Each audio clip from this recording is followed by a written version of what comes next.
Mari kita berdoa.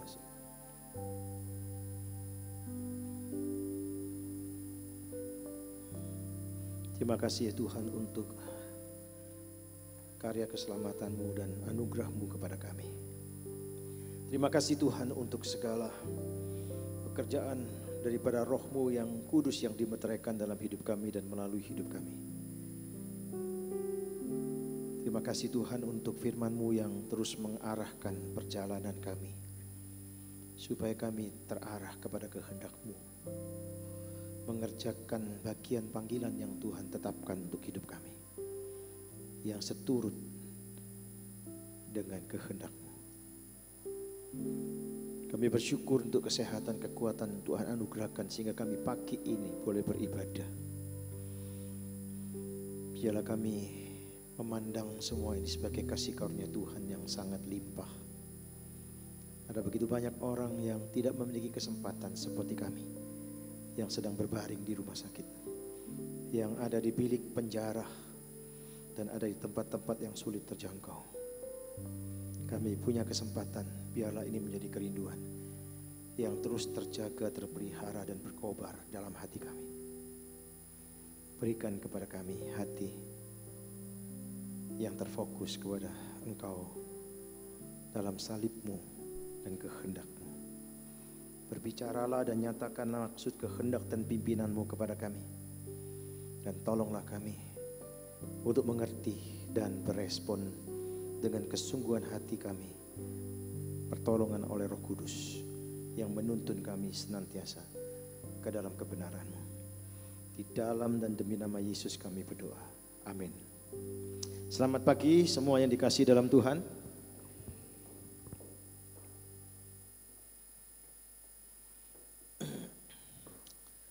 Terima kasih dari pagi ibadah pertama sampai hari ini. Kita diarahkan kepada puji-pujian yang baik. Saudara yang dikasihi dalam Yesus Kristus, mari kita membaca firman Tuhan yang diambil dari Kisah Rasul pasal 1 ayat 1 sampai 5. Ini teks yang diberikan kepada saya.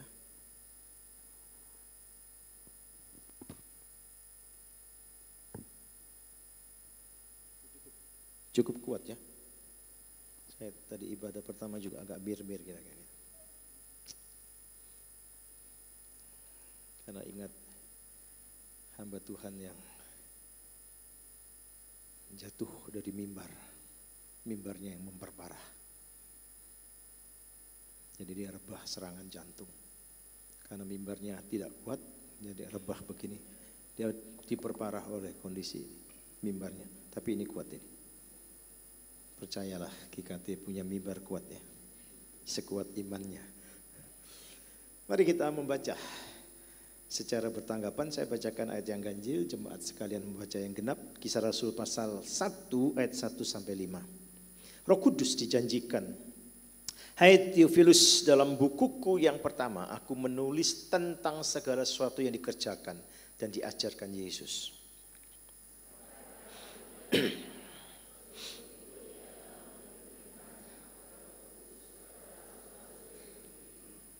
Kepada mereka yang menunjukkan dirinya setelah penderitaannya selesai.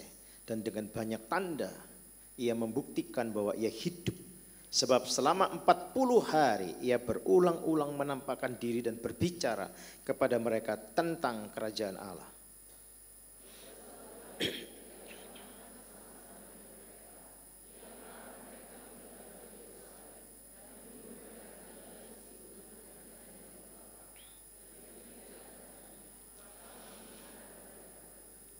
Sebab Yohanes membaptis dengan air, tetapi tidak lama lagi kamu akan dibaptis dengan Roh Kudus. Yang berbahagia adalah mereka yang membaca dan berespon dengan penuh ketaatan, dipimpin dan dikuatkan, ditopang oleh Roh Kudus di dalam mentaati firman Tuhan. Bapak Ibu masih ingat saya? Masih ingat? Kalau Pak Roy pasti ingat tiap hari, saya kirim renungan.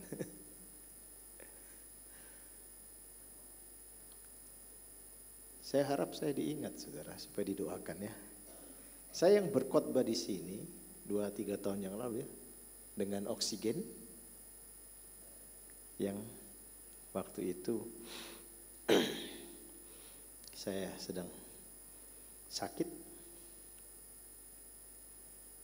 Jadi sampai 3 tabung oksigen saya bawa ke GKT sini. Sampai Pak Roy sama Pak Pendeta siapa itu, kaget itu. Ketika saya turun dari mobil dan rekan-rekan saya bawa oksigen. 2 yang diturunkan. 1 ditaruh di dalam mobil, 1 ditaruh di tempat itu, 1 di mimbar. Jadi waktu saya lepas oksigen dari situ ke sini, saturasi saya sudah turun cepat. Makanya saya cepat-cepat pakai.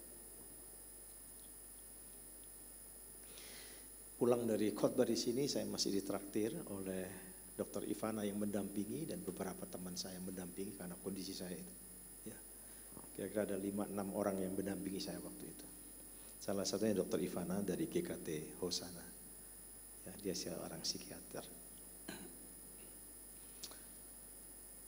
Selesai khotbah saya, karena tidak diajak makan GKT ya saya diajak makan Dr. Ivana kira-kira ke Ming Garden.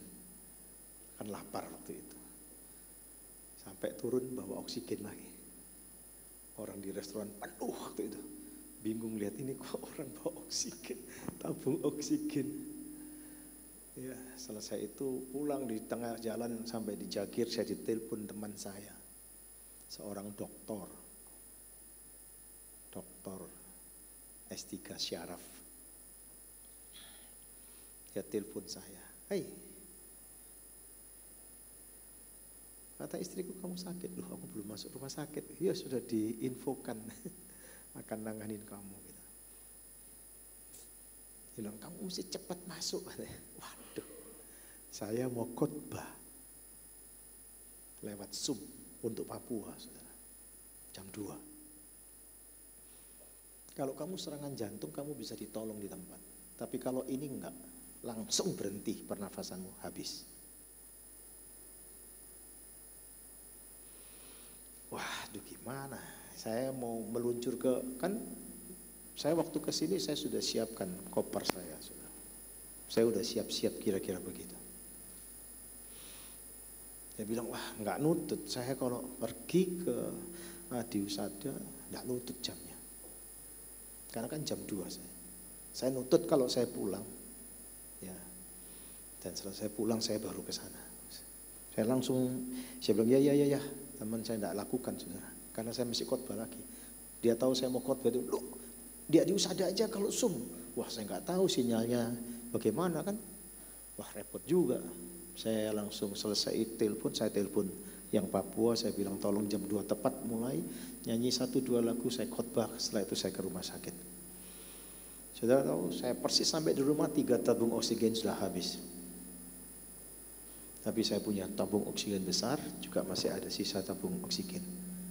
Yang saya ada 4. Waktu itu dalam masa COVID yang saya kena itu, saya memang ada yang memberi, ada yang saya beli.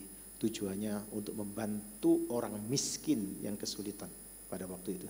Ternyata tidak orang miskin yang saya bantu, orang yang kaya-kaya yang saya bantu. Tapi mereka tidak bisa beli oksigen karena tidak ada. Yang miskin malah sehat semua. Maka saya kirim kepada orang-orang kaya, termasuk yang salah satunya baru saya injili tanggal 2 Bapak itu, 2 Mei barusan. Tanggal 3 saya berangkat ke Semarang, dikasih tahu dia meninggal setelah terima Tuhan Yesus. Dia dari latar belakang Buddha. Gak sempat masuk gereja, tapi masuk surga karena percaya Tuhan Yesus. Yang masuk gereja belum tentu masuk surga kan.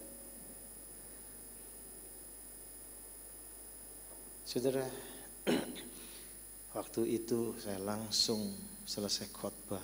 Istri, anak saya, teman-teman, Dr. Ivana meluncur lagi, teman-teman yang lain meluncur ke Adiusada, dampingi. Saya masuk, langsung ke kamar, kan saya siapkan besok CT scan. Saya bilang CT scan mesti pakai oksigen, kalau enggak bisa saya. Langsung drop saturasi di bawah 80. CT scan. Seorang dokter jantung yang sudah seperti adik saya sendiri, dia keluar dari tempat kontrol itu. Wah, saya lihat wajah dia lesu, pasti hasilnya buruk. Saya tanya gimana? Iya, dia panggil saya kakak. Iya kak, nggak baik. Kenapa? Ya, ini ada air. Kalau di catatan di sini 600 cc. Terus tindakan berikutnya, ya disedot. Setelah disedot, ya diperiksakan cairan itu untuk melihat kanker atau tidak. Iya. Wow. Ya enggak apa-apa, saya bilang begitu, kalem saja. Ya inilah hidup, there is life. Inilah hidup. Hidup kan menjumpai dengan hal-hal yang sedemikian rupa. Ya sudah masuk. Dia yang deg-degan, saya yang tenang saja.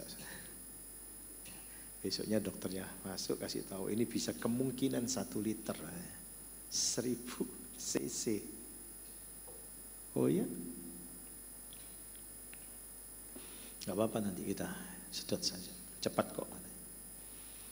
Saya dibawa ke ruang USG, dokter USG-nya periksa.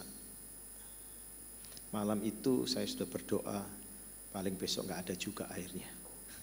Saya bilang kepada salah seorang rekan yang ada di ruangan saya, di kamar, Adi Usada. Waktu di USG, saudara, dokternya bingung, mana ini airnya? Terus dia bilang, enggak ada dok, ke dokter spesialisnya, parunya. Hah? Yang benar, coba lain, lihat sisi yang lain, coba lihat sisi-sisi yang lain. Ini cuma 28 cc, dia tambah bingung lagi. Kok bisa? Masa konsolidasi secepat itu? Tidak mungkin, secara teori medikal nggak mungkin. Coba-coba dicek lagi. Gak ada. Cok guyon. Tidak ada. Dokternya langsung pergi, ambil tasnya, ambil HP-nya. Karena semua data saya ada di sini. Dari hasil dia lihat, dia tunjukkan ini. Iya, enggak ada dong. Hah? Dia bingung, saudara. Ya udah, sedot aja. Kemudian periksa ke lab. Disedot. Periksa ke lab. Waktu itu kan menjelang Lebaran. Ya sudah. Selama di rumah sakit hampir 1 bulan itu, saudara. Jadi saya sakit kira-kira 2 bulanan di rumah, terus nyambung lagi. Saya tahu, saya hanya nunggu khotbah di GKT baru saya mau masuk rumah sakit. Karena saya lihat jadwal. Begitu masuk rumah sakit kan bingung GKT kalau saya batalin tiba-tiba. Walaupun banyak hamba Tuhan, saya nggak mau bikin repot pelayanan. Saya lebih baik repot diri saya sendiri. Saya tahu apa yang terjadi kemudian. Dokter bilang, kok nggak ada. Tiap malam saya pimpin PA, tiap malam pimpin PA. Terus saya diperiksa lagi, foto lagi. Ya. Dokternya masuk, wah, udah ketemu penyakitnya katanya. Ada gelembung-gelembung air, kayak gantungan-gantungan gelembung. Ini penyebabnya. Oh ya? Sudah diturunkan dulu. Di dimer saya itu 8.555, saudara. Yang normalnya cuma 500, hampir 10 kali lipat. Pantesan suster setiap keluar masuk, siapa saja susternya yang jaga. Pagi, siang, sore, malam selalu tanya, Pak nggak apa-apa, nggak rasa apa-apa. Saya baru ngerti, karena di dimer itu. Orang 3.000, 4.000 aja game kok. Ini 8.500 kok nggak rasa apa-apa. Sampai turun 6.000, dilakukan tindakan lagi, masuk lagi. Periksa lagi USG, dokter USG yang sama. Dia bingung, dia bilang, enggak ada dok. Loh, ini loh hasil foto terakhirnya. Iya, enggak ada.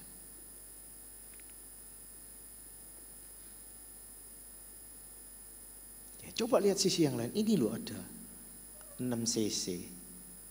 Kan enggak ada gunanya.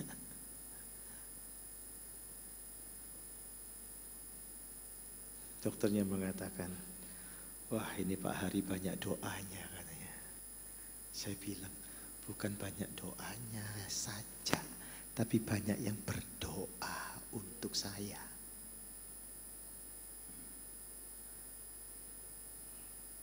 Suaminya yang seorang dokter syaraf ini, dan rekan saya yang spesialis jantung, mereka ngobrol rundingan. Kasus seperti saya tidak pernah mereka jumpai dalam pengalaman mereka yang puluhan tahun jadi seorang spesialis. Kesimpulan mereka cuma satu, mujizat. Mereka baca semua jurnal kedokteran, mereka tidak bisa menjumpai. Berarti tugas saya belum selesai di dunia ini. Maka fokus saya setelah saya tidak diperkantas lagi, saya pensiun. Saya fokus penginjilan Muslim dan Buddhis. Sampai sekarang. Setiap tahun puluhan orang Muslim itu terima Tuhan Yesus, percaya dan dibaptis. Jumat Agung barusan 8 orang. Ya. Nanti Natal ini sudah 5 orang yang dipersiapkan. Dan masih ada tambahan lagi.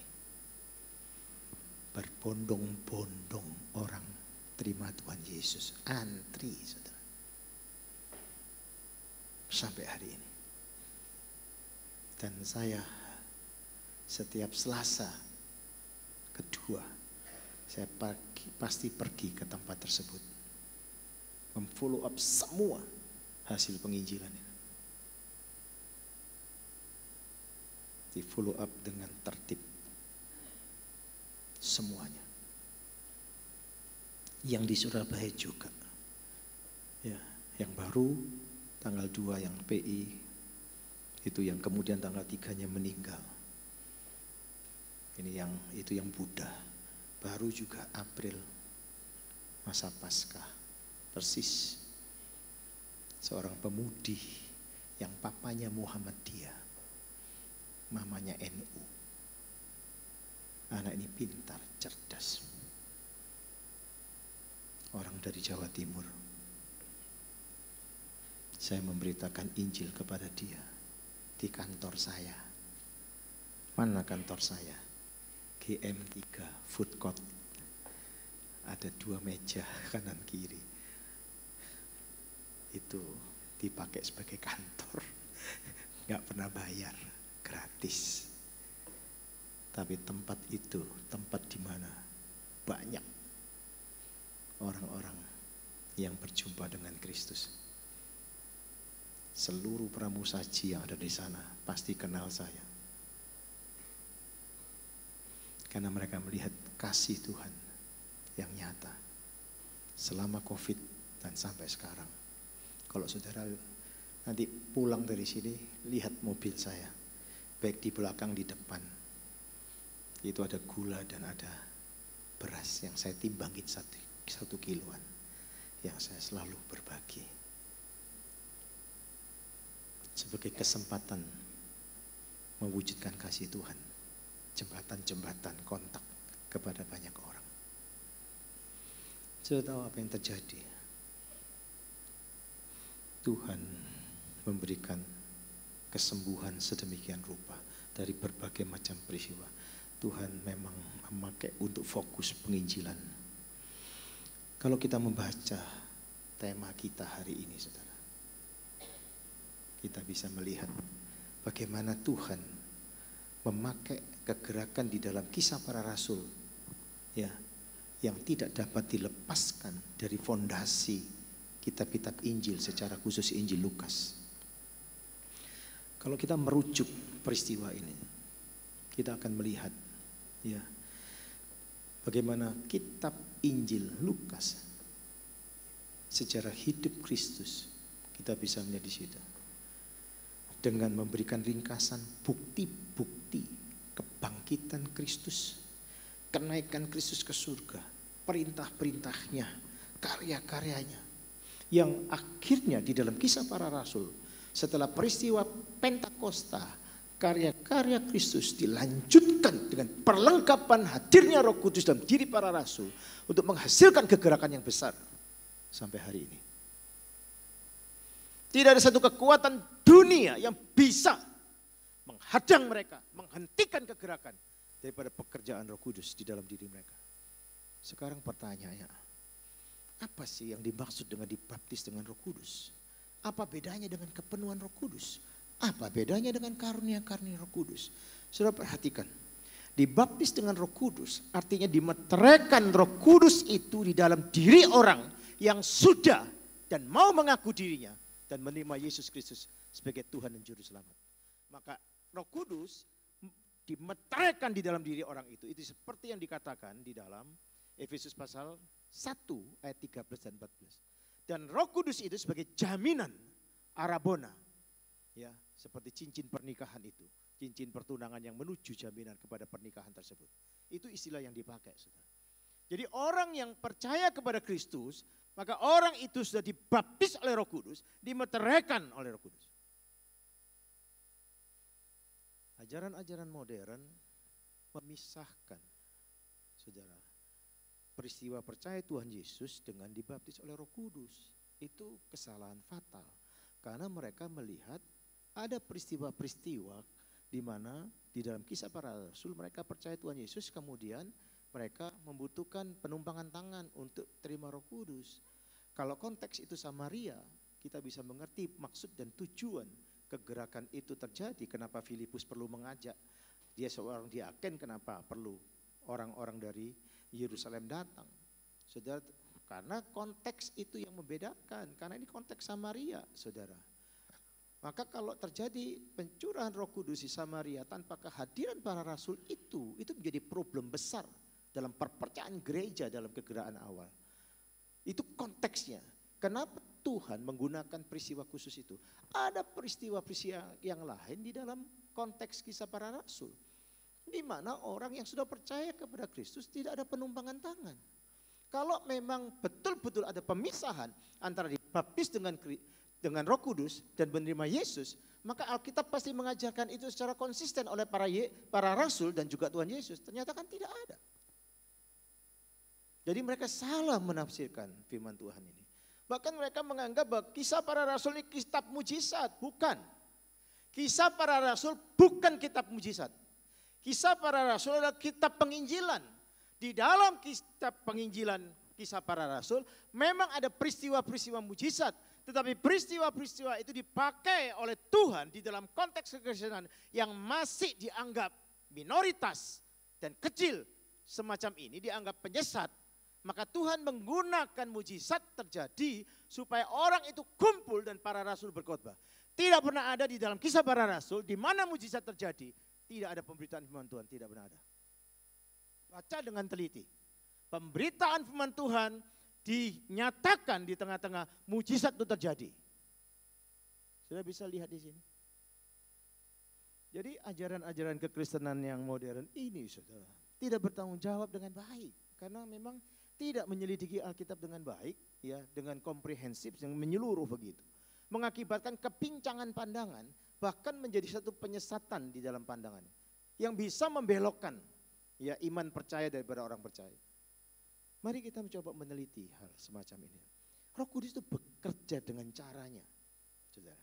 Jadi pada waktu orang itu menerima, ya, Roh Kudus dibaptiskan itu, Roh Kudus dimeteraikan, maka orang ini harus hidup dipimpin oleh Roh Kudus.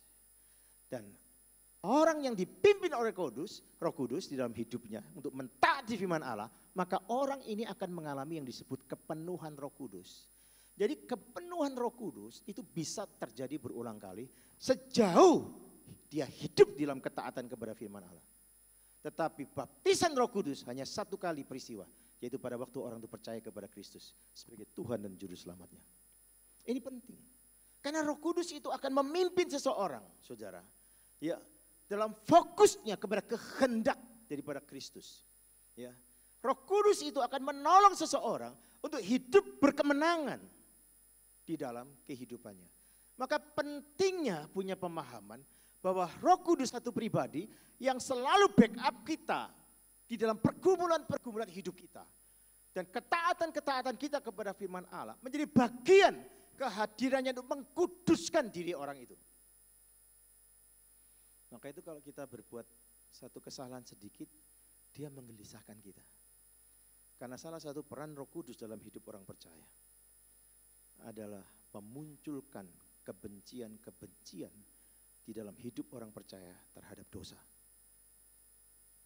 Kalau engkau tidak punya kebencian kepada dosa tetapi menikmatinya, ada dua kemungkinan. Kau orang Kristen sejatikah atau bukan? Atau engkau sedang menikmati kedaginganmu dan kau tidak pernah menghargai anugerah Tuhan. Ini prinsip yang harus dipegang dengan teguh oleh setiap kita. Pekerjaan Roh Kudus menggelisahkan orang yang jatuh dalam dosa, yang buat kesalahan dan menuntunnya untuk kepada penyelesaian dosa itu, kepada salib Kristus. Ini bedanya, saudara. Pekerjaan Roh Kudus yang menggelisahkan dengan setan yang menggelisahkan kita. Setan bisa nggak bikin gelisah? Bisa. Kalau kau sudah mengaku dosa dan masih gelisah,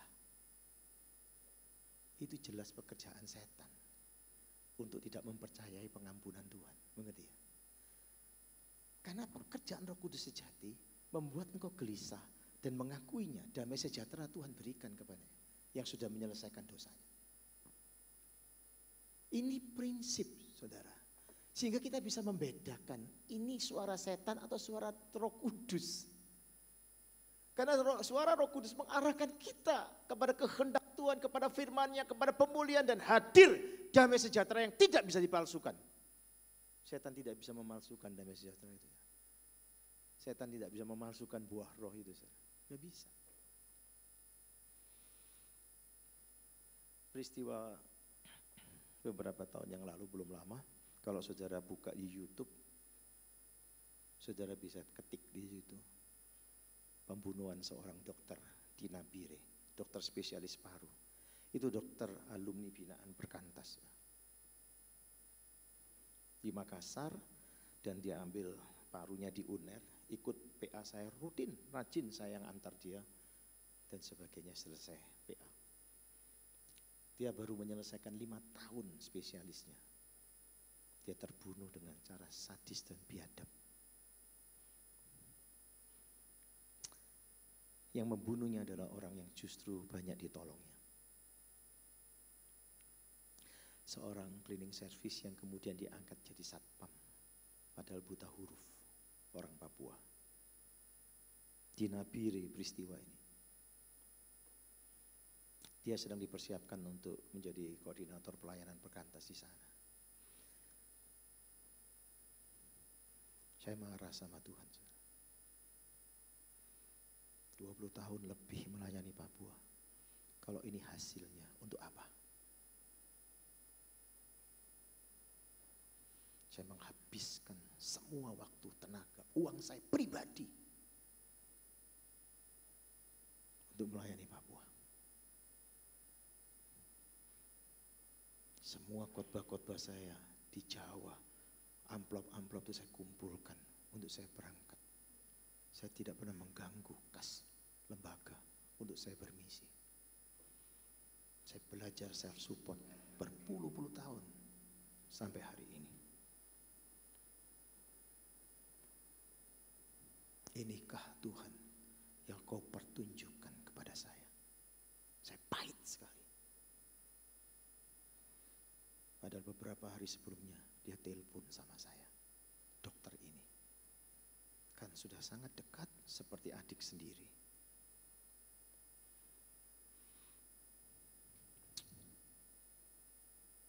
Besok pagi Tuhan menegur saya.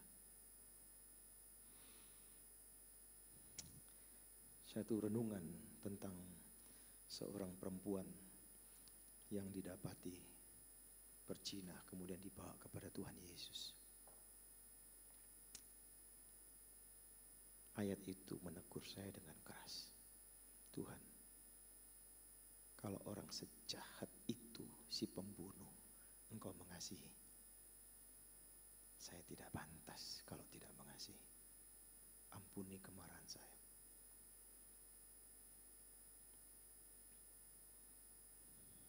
Saya tidak punya hak untuk membenci, tapi saya punya tanggung jawab untuk mengasihi. Bertobat, selesaikan.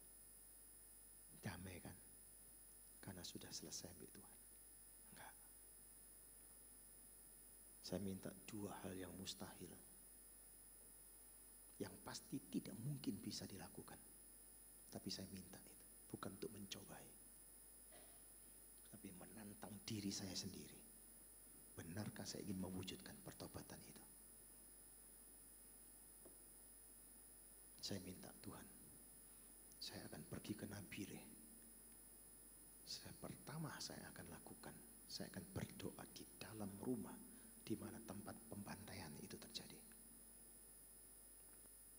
Itu permintaan yang mustahil, karena pasti di polis lain dan tidak boleh disentuh oleh siapapun kan. Siapa saya?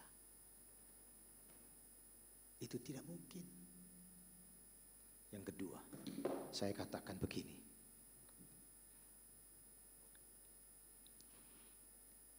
Tuhan, saya akan ketemu dengan pembunuh itu. Dan saya akan mengatakan kalimat ini kepadanya. Tuhan Yesus mengasihi dan mengampunimu. Saya pun mengasihi dan mengampunimu.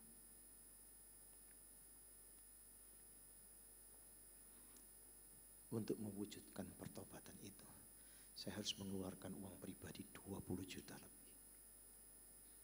Dan tiket lagi mahal karena menjelang Idul Fitri waktu itu.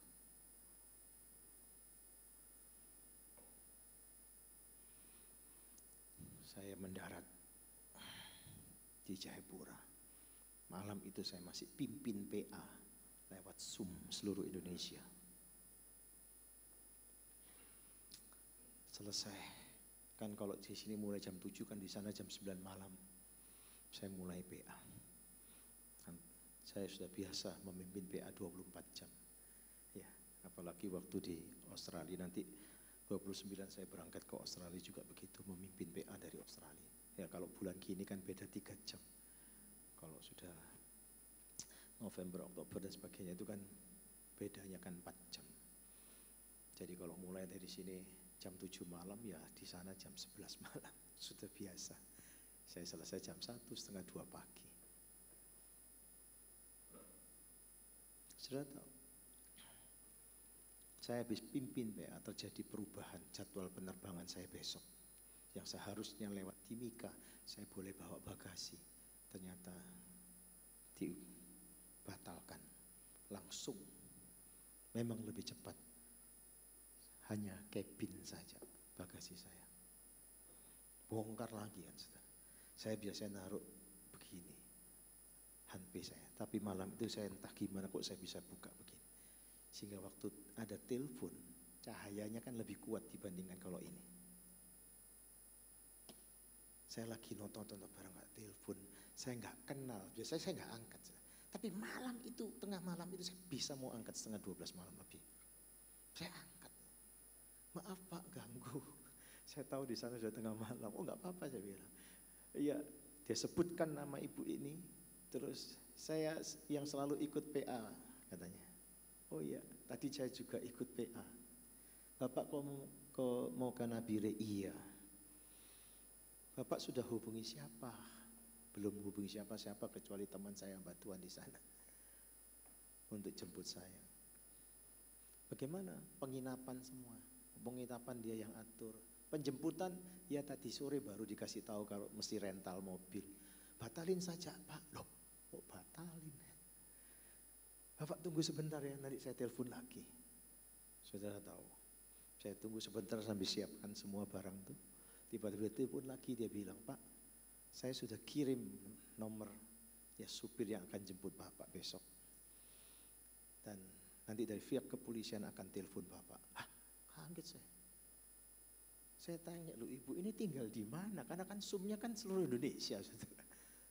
Saya di Surabaya, tambah bingung saya lu orang Surabaya. Ini kan urusannya di Nabire kira-kira begitu. Saya datang, saya bilang saya lapar, kita ke tempat makan itu ya, yang biasanya saya makan. Oh ya, sepi. Tapi kok saya mencium aroma durian gitu. Saya tanya teman, ini musim apa? Saya kan ini paling benci dengan durian, kalau nggak saya nikmati kan. Ini kok turun dari mobil, aroma itu kuat banget saudara. Wih ini pasti ada, ini pasti jumlah banyak, tidak mungkin sedikit. Aromanya begitu kuatnya. Saya masuk, sepi sekali. Terus saya nengok ke dalam, wih bos, orang-orang Chinese dari beberapa tempat Papua. Mereka kumpul di situ karena sedang ada konsolidasi untuk pergantian pengurus dan sebagainya, pelantikan pengurus baru, itu persatuan orang Tionghoa di sana. Nah, salah satunya di sini saya kenal, sudah seperti orang tua saya sendiri. Dulu perintisnya Kalam Kudus yang ada di Jayapura. Beliau sudah ya hampir 80 lah umurnya. Saya kaget, mereka tua-tua gitu pesta durian. Saya bilang, ini pasti mereka tidak berani foto maupun video, takut ketahuan keluarganya ini. Ternyata dugaan saya betul, tidak ada kamera, no kamera katanya. Saya ketemu, kami pelukan dan sebagainya. Saya diminta gabung, saya tidak mau ganggu kan mereka ada acara. Saya di meja sendiri, ya kami cuman bertiga. Terus saya langsung didatangin sama pengurus mereka. Masih bisa makan durian? Saya nggak bisa kalau nggak ada. Wah, nggak tahu saya duduk. Ini sebelah parkir di situ. Mobil mereka pantas menyengat. Mobil Hilux yang belakangnya kayak pickup gitu kan ya.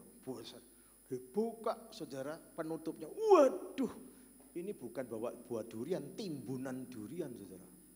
Langsung dibukakan saya saudara. Beberapa itu, waduh saya nggak mau cerita lebih jauh lah nanti saudara. Selesai makan semua, saya dibayarin. Saya melihat tanda penyertaan Tuhan. Bukan kebetulan. Tuhan tahu saya keluar duit banyak dengan tiket ini. Tuhan tidak mau saya keluar lagi duit untuk makan. Tuhan sediakan mobil yang tadinya rental jadi batal. Jadi semua itu Tuhan perlengkapi. Sudah tahu, saya langsung selesai makan menuju ke tempat rumah. Di Polisland tidak bisa masuk. Saya cuma dari luar keliling saja sudah, kan tempatnya luas. Keliling saja. Saya foto, saya video. Terus di persis batas Polisland itu, yuk kita berdoa di sini. Tapi bukan ini keinginan saya, di dalam, bukan di luar ini. Malam saya ditelepon.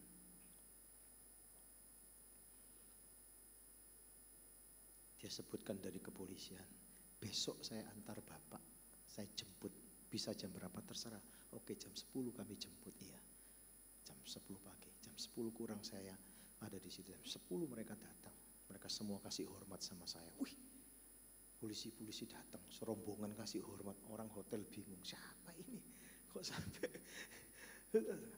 Terus saya dipersilakan masuk mobil polisi, saya bilang, bolehkah saya naik mobil yang sudah disediakan oleh rekan? Nggak apa-apa, ikutin kami.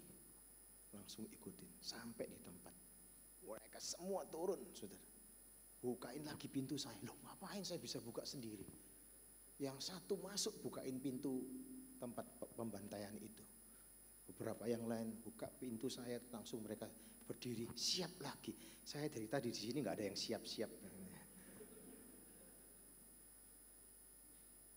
Sudah tahu, saya masuk saudara. Tidak ada pertanyaan. Yang jemput saya, yang antar semua itu kepala penyidiknya. Kan tidak mungkin saudara. Tempat yang lagi di dalam proses itu secara aturan tidak boleh dikunjungi oleh siapapun. Saya masuk saudara. Waktu saya khotbah di Toraja, saya kasih contoh ini. Ternyata di antara mereka ada beberapa polisi. Mereka mengatakan itu pasti mujizat Pak, karena aturannya nggak boleh. Tidak mungkin, siapapun nggak boleh. Betul-betul itu mujizat. Tunjukkan kronologisnya, semua lengkap tempat pembantaian itu. Di titik pembantaian itu, saya ajak polisi-polisi yang latar belakang Hindu ini, ayo kita berdoa. Boleh kita berdoa tempat ini. Tuhan menggenapi yang tidak mungkin itu menjadi mungkin. Memang Tuhan itu spesialisasi dari semua ketidakmungkinan. Dari situ saya dibawa ke kantor polisi. Ketemu dengan pembunuhnya. Pembunuhnya dipanggil, saya duduk, dipersilakan di ruang kepala penyidik itu dengan seorang majelis Kalam Kudus Jayapura yang saya ajak pada waktu itu seperti saudara saya sendiri. Saya ajak dia menyaksikan keajaiban-keajaiban itu. Kau tahu, di tempat pembantaian itu boleh saya rekam sepenuhnya, padahal nggak boleh seharusnya. Videonya ada, sampai sekarang saya simpan, foto-fotonya saya simpan. Dan ketemu dengan penjahatnya, pembunuhnya didatangkan, masih di borgol. Terus minta saya bisa dibuka. Begitu dibuka dia kan udah nggak mandi berapa minggu kan ya. Saya langsung datang, saya peluk dia. Tuhan Yesus mengasihimu dan mengampunimu. Saya pun datang ke sini untuk mengasihi dan mengampunimu. Terus dia bilang, berminggu-minggu saya merindukan kehadiran hamba Tuhan di dalam kegelisahan hidup saya. Saya bilang, ayo duduk. Kamu tahu siapa saya dalam hubungannya dengan almarhumah. Dia anak binaan saya. Kamu habisi nyawanya. Dia tidak buat kesalahan, tapi dia buat banyak kebaikan untuk kamu. Saya datang ke sini hanya untuk memberitakan kabar pengampunan itu.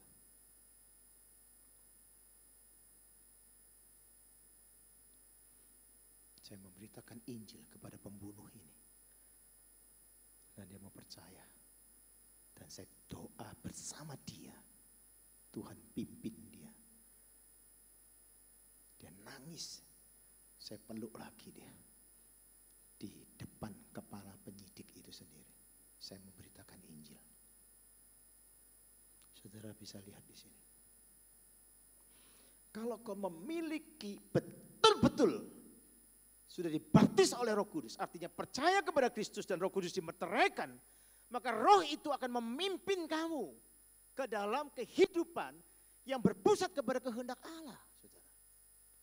Mau melakukan apa yang Tuhan perintahkan, bahkan hal-hal yang tidak mungkin pun, karena engkau percaya, dia bisa mengerjakan semua yang tidak mungkin menjadi mungkin. Persoalannya, bukan kau tidak bisa, kau bersedia atau tidak. Saudara, kita bisa lihat, ini tanda daripada orang yang dibaptis oleh Roh Kudus, artinya percaya dan Roh Kudus dimeteraikan, maka hidupnya diserahkan untuk dipimpin oleh Roh Kudus. Maka orang-orang yang hidupnya dipimpin oleh Roh Kudus, dia memusatkan dirinya kepada kehendak Tuhan. Dia berani menukar kehendak dirinya dengan kehendak Tuhan.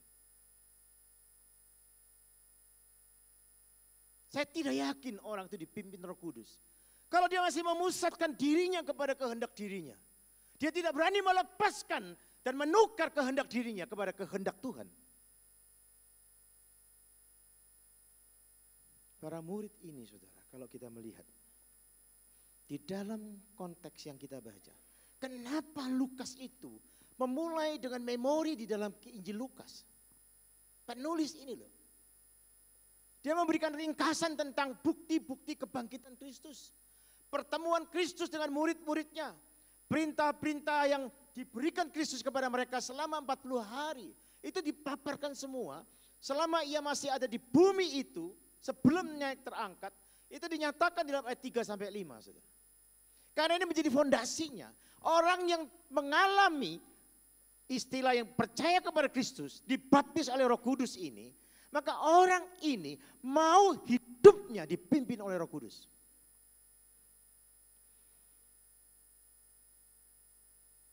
Dengan memberikan cerita khusus tentang kenaikan Kristus ke surga.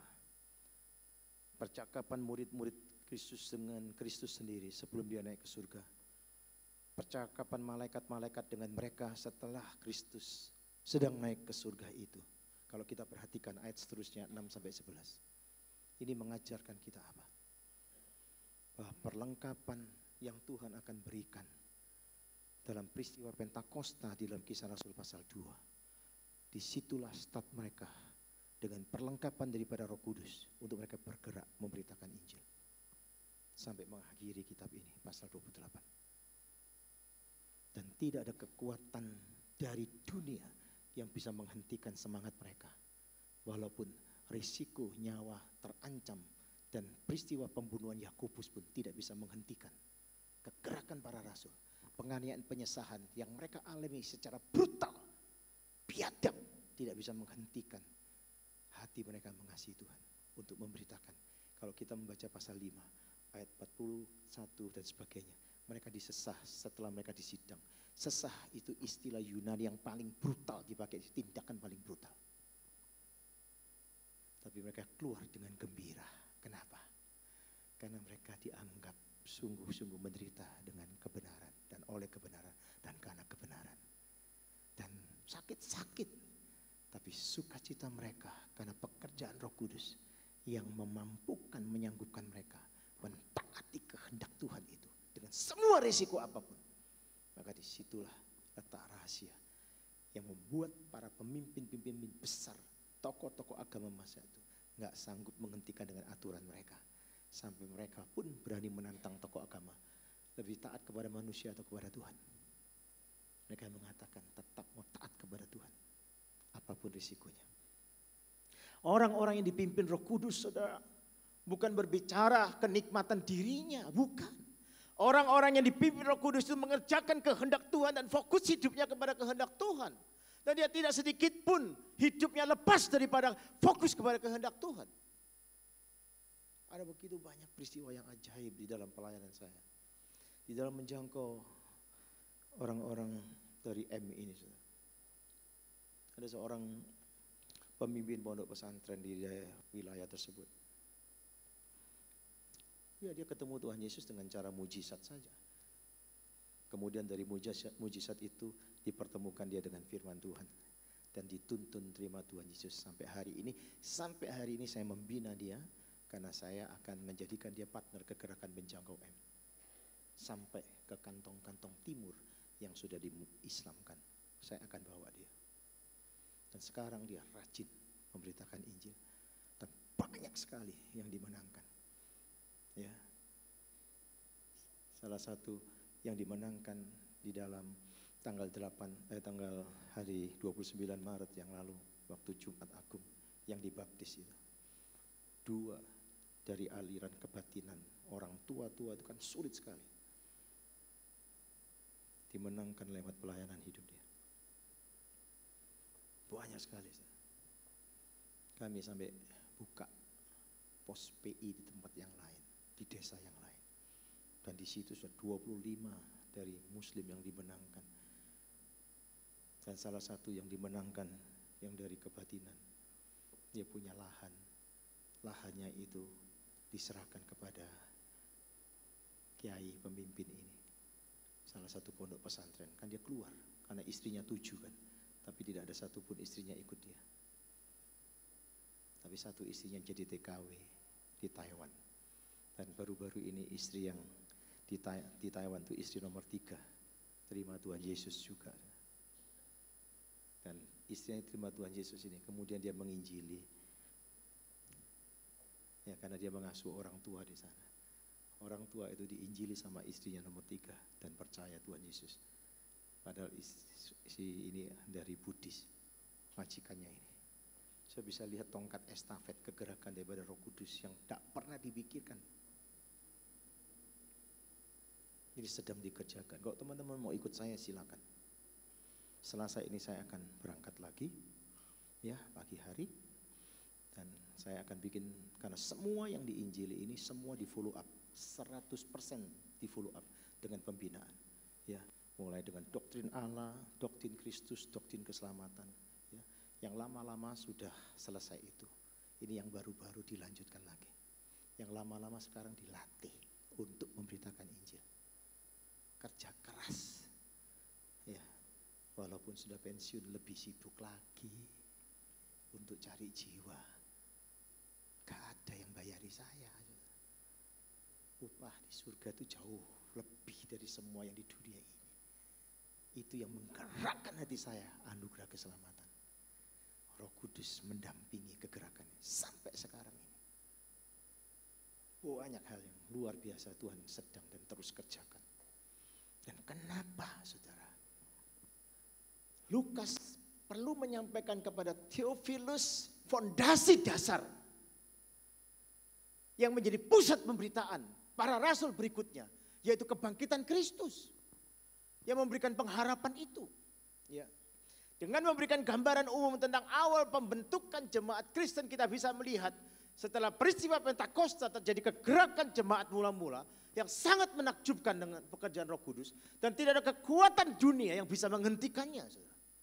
Kita bisa lihat keadaan mulai dari kenaikan Kristus sampai kepada pencurahan Roh Kudus. Kita bisa lihat itu masa persiapan kegerakan besar, dan kita bisa melihat Tuhan kita bukan Tuhan yang sembarangan dalam mengorganisir pelayanan yang terencana, yang melengkapi, sehingga orang dan para rasul secara khusus di dalam wibawa dan kuasa Tuhan, kita melihat demonstrasi kuasa yang menyertai itu. Jadi kita bisa lihat kalau orang-orang itu betul-betul dipimpin oleh Roh Kudus, ya, mentaati dari pimpinan Roh Kudus, itu memberikan bukti bahwa dia sudah mengalami peristiwa baptisan atau percaya kepada Kristus. Karena hanya orang-orang yang mau taat kepada kehendak Tuhan adalah orang yang sudah percaya kepada Kristus. Maka orang-orang semacam ini diperlengkapi oleh Tuhan, oleh karunia-karunia Roh Kudus di dalam pelayanan. Jadi tidak benar kalau orang mengatakan tanda daripada orang dipenuhi Roh Kudus itu bahasa roh. Itu salah. Tidak ada dasarnya, saudara. Kalau kau lihat ada beberapa peristiwa dalam kisah para rasul, orang dibaptis Roh Kudus kemudian dia berbahasa roh. Kau harus lihat juga peristiwa yang sama di tempat yang lain, orang dibaptis oleh Roh Kudus tapi tidak berbahasa roh. Kalau memang kepenuhan Roh Kudus tandanya itu bahasa roh, pasti Yesus ajarkan. Pasti para rasul melanjutkan pengajaran Yesus. Tapi kan tidak ada. Itu penyimpangan di dalam pengajaran masa kini yang harus kita waspadai. Ya. Jangan pernah kagum, oh gerejamu besar, banyak. Bahkan di mall, sewa mall. Kalau itu pindahan dari gereja-gereja yang lain, bukan pekerjaan Roh Kudus itu. Kalau kau pergi memberitakan Injil dan gerejamu penuh karena pemberitaan Injil, itu pekerjaan Roh Kudus. Kalau pemindahan anggota jemaat, itu bukan pekerjaan Roh Kudus. Itu jemaat-jemaat yang mencari kedagingannya lewat puji-pujian, lewat alat dan lain sebagainya di tempat-tempat yang lain. Dia tidak belajar tunduk dan setia beribadah di tempatnya. Ini penting sekali, saudara. Enggak ada gunanya. Gereja besar-besar kalau diisi cuman pindahan-pindahan. Apa yang mau dibanggakan? Enggak ada. Wong itu bukan pekerjaan dirimu dan juga bukan pekerjaan Roh Kudus. Itu pekerjaan orang-orang yang kecewa dengan gerejanya. Apa yang mau dibanggakan kalau gereja diisi dengan hal semacam itu? Sudah, mari kita perhatikan dengan baik. Pekerjaan Roh Kudus itu selalu mengerjakan kehendak daripada Bapa. Ya. Pekerjaan Roh Kudus selalu membawa orang ke dalam kekudusan hidup. Pekerjaan Roh Kudus yang nyata itu selalu menuntun orang memperbesar kerelaannya. Pertanyaannya, sejauh mana kita ini punya pengalaman dengan Roh Kudus? Bukan cuma bahasa-bahasa begitu, itu karunia, itu pemberian. Itu bukan tanda daripada orang dipenuhi Roh Kudus, itu karunia. Kalau memang itu efektif untuk pelayananmu, Tuhan percayakan. Kalau itu tidak, untuk apa dipercayakan? Enggak perlu. Banyak orang dipenuhi Roh Kudus tidak memberitakan Injil kok. Banyak orang yang bisa berbahasa roh tidak memberitakan Injil, tapi membinakan anggota jemaat. Ayo ke gereja ini enak, pujiannya, tempatnya luas, dingin dan sebagainya. Ini pekerjaan Roh Kudus, pekerjaan daging. Kalau pekerjaan Roh Kudus, kau akan keluar mencari jiwa-jiwa yang sungguh-sungguh terhilang. Dan kau memberitakannya. Kalau sungguh-sungguh pekerjaan Roh Kudus, engkau pasti adalah orang yang selalu siap untuk menjadi berkat bagi orang lain. Engkau pasti memperbesar kemurahan hatimu untuk bisa menjadi satu kesaksian orang-orang melihat kasih Tuhan yang nyata dalam hidupmu.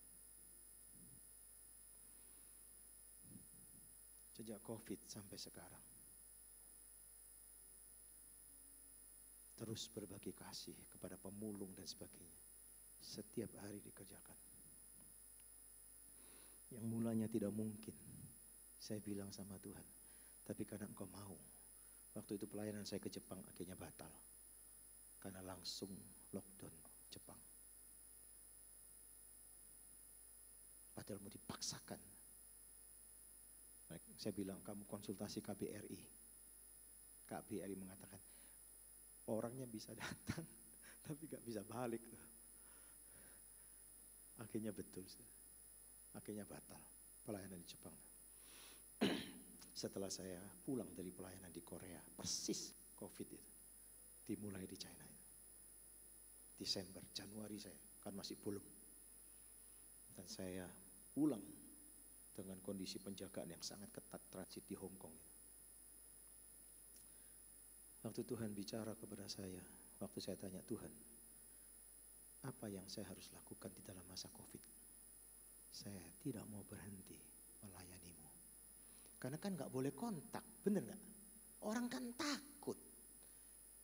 Masa COVID itu masa paling panen saya, memakamkan orang, saudara. Entah kremasi apa, semua takut. Pendeta-pendeta juga takut mati, saudara. Saya bingung juga gitu. Ya, sampai saya kenal tuh sama di Keputih itu, sampai saya bawa berapa mobil rombongan sembako komplit itu, jenazah lagi disusun di sana, antri untuk dimasukkan. Itu saya ada di situ.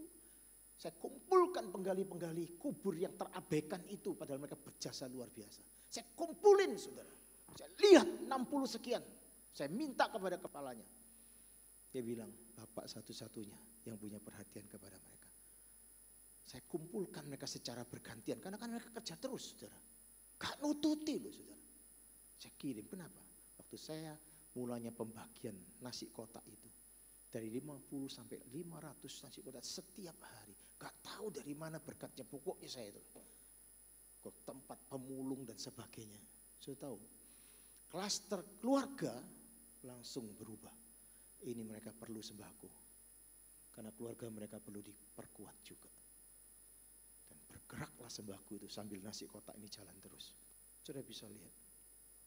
Kalau kau memiliki Roh Kudus akan memimpin kamu untuk mengerjakan kehendak Tuhan. Bukan berpusat kepada kehendakmu. Kau berani menukar kehendakmu dengan kehendak Tuhan. Dan kau mau berjalan di dalam kehendak Tuhan. Itu pasti yang terbaik, bukan kehendak kita. Pengamatan kita sangat terbatas yang kita anggap baik. Belum tentu 1, 2 tahun, 10 tahun itu akan baik, belum tentu. Dan Tuhan terus mengerjakan sampai hari ini. Tidak ada satupun orang yang mengirim paket ke rumah kami yang tidak menerima minuman dan snack. Anak saya nomor 1 itu dia selalu beli minuman, ditaruh di coolernya khusus untuk mereka. Ya ada teh pucuk, saya nggak promosi ya.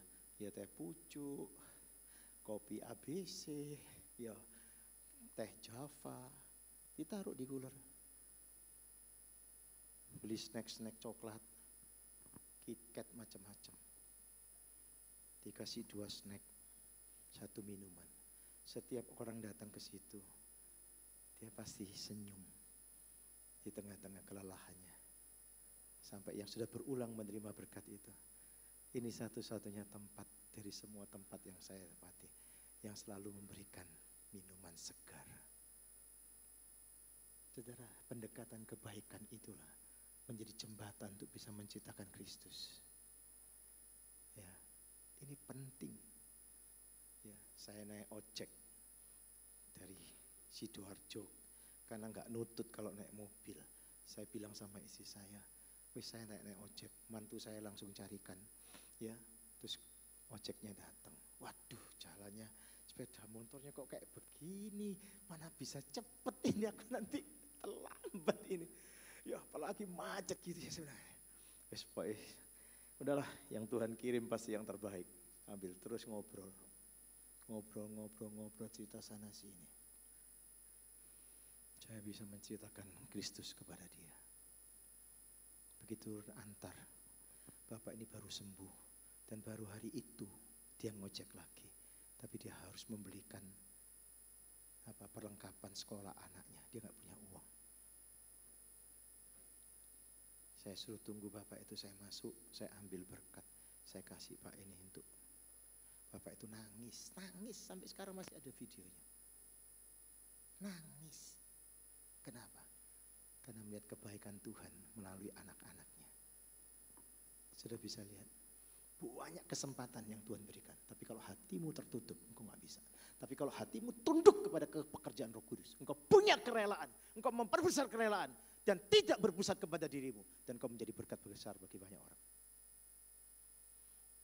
Bukti kebangkitan Kristus yang menjadi pesan utama dari seluruh kegerakan pekerjaan Roh Kudus dan kisah para rasul. Semua khotbah para rasul berpusat kepada kebangkitan Kristus yang memberikan pengharapan itu. Sudah bisa lihat, pekerjaan Roh Kudus pasti memusatkan diri kita ke dalam kehendak salib itu. Saya sangat tergelitik dengan pernyataan daripada seorang yang bernama Hudson Taylor. Dia mengatakan kalimat, jangan pertama-tama membuat konser dan kemudian setelah itu mengatur nada instrumen Anda. Mulailah hari Anda dengan firman Allah dan doa. Dan pertama-tama sekali selaraskan hidup Anda dengan Kristus. Kalau engkau betul-betul sungguh-sungguh adalah orang-orang yang dikendalikan oleh Roh Kudus, engkau akan selalu menyelaraskan dirimu dengan firman Tuhan. Dan engkau akan melibatkan Tuhan dalam keputusan aspek apapun dalam hidupmu. Tuhan menjadi pertimbangan utama.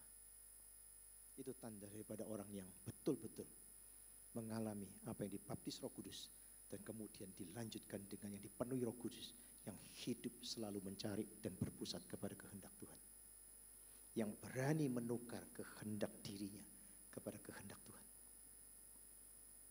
Itu pekerjaan Roh Kudus yang nyata. Billy Graham, dia mengatakan Tuhan lebih memperhatikan sikap hati kita mengekspresikannya. Ibadah tidak seharusnya menjadi entertainment atau hiburan. Tapi ibadah mengekspresikan seluruh kehendak Tuhan menjadi pesan dari seluruh ibadah itu. Bukan yang lain. Mari kita kembali melihat kepada konteks ini. Roh Kudus bekerja dengan cara yang begitu ajaib. Ada begitu banyak dalam puluhan tahun menjadi hamba Tuhan dan pelayanan masuk ke daerah-daerah. Semua saya berjumpa dengan pekerjaan-pekerjaan Roh Kudus yang tidak mungkin menjadi mungkin. Saya dari Jakarta menuju Surabaya subuh 3:30 pagi sudah macet tol. Supir bilang, Pak gak bisa. Jam 6 saya tembus gak bisa. 2 jam. Itu Ferrari, Lamborghini tabrakan anak-anak muda itu. Macet subuh-subuh. Wah, bapaknya bilang, Pak gimana terlambat? Gak apa-apa. Hidup saya ngatur Tuhan, saya bilang gitu. Sampai sana. Check in. Pak, Bapak ke tempat kasir itu ya. Nanti ikut penerbangan berikutnya. Close, kena penalti. Ya sudah. Ya sudah ke sana. Terus habis bayar, terus ini balik ke tempat tadi atau enggak, balik ke tempat tadi, balik saya. Balik, dia buka lagi. Klik, klik, klik. Komputernya. Plek. Loh. Sebentar, ditutup sama dia. Yang di belakang saya, kalau ada yang tergesa-gesa bisa pindah yang lain, kalau yang enggak tergesa bisa tunggu sebentar ya. Dia langsung loncat. Bapak ikut saya, Pak, ada bagasi enggak? Oh ya udah. Pergi ke tempat. Dikasih boarding. Oh ini Pak Hari ya? Oh ya ditunggu. Loh, ngapain aku suruh bayar? Saya tadi. Loh tadi kenapa? Nanti refund di Surabaya saja Pak. Ya sudah saudara. Kan saya lapar banget saudara. Karena saya selalu menghemat. Saya itu kikir untuk diri saya sendiri saudara. Tapi untuk orang lain dan pekerjaan Tuhan saya boros sekali. Saya pesan hotel, tidak mungkin ada breakfast. Untuk apa breakfast? Subuh-subuh sudah keluar Pak. Wah nanti begini nggak usah, lebih baik di bandara beli. Sudah tahu? Saya dikasih boarding pass, lari cuma satu-satunya penumpang yang ditunggu, lari.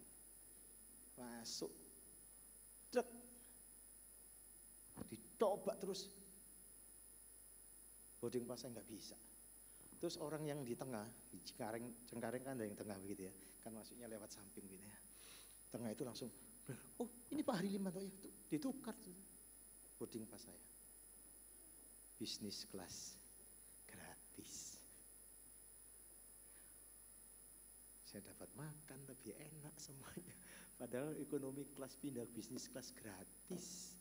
Turun sampai Surabaya, refundnya balik semuanya. Semua tepat pada waktunya. Pertolongan Tuhan itu bukan hanya tepat pada waktunya.